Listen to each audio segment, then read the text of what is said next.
سفیان ثوری نے بیان کیا ربیعہ سے، ان سے منبعث کے غلام یزید نے اور ان سے زید بن خالد رضی اللہ عنہ نے کہا کہ ایک دیہاتی نے رسول اللہ صلی اللہ علیہ وسلم سے لقطہ کے متعلق پوچھا تو آپ نے فرمایا کہ 1 سال تک اس کا اعلان کرتا رہے۔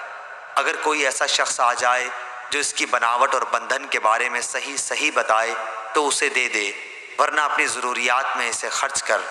انہوں نے جب ایسے اونٹ کے متعلق بھی پوچھا جو راستہ بھول گیا ہو تو آپ صلی اللہ علیہ وسلم کے چہرے مبارک کا رنگ بدل گیا اور آپ نے فرمایا کہ تمہیں اس سے کیا مطلب؟ اس کے ساتھ اس کا مشکیزہ اور اس کے کھر موجود ہیں، وہ خود پانی تک پہنچ سکتا ہے اور درخت کے پتے کھا سکتا ہے، اور اس طرح وہ اپنے مالک تک پہنچ سکتا ہے۔ انہوں نے راستہ بھولی ہوئی بکری کے بارے میں بھی پوچھا تو آپ نے فرمایا کہ یا وہ تمہاری ہوگی یا تمہارے بھائی اصل مالک کو مل جائے گی، ورنہ اسے بھیڑیا اٹھا لے جائے گا۔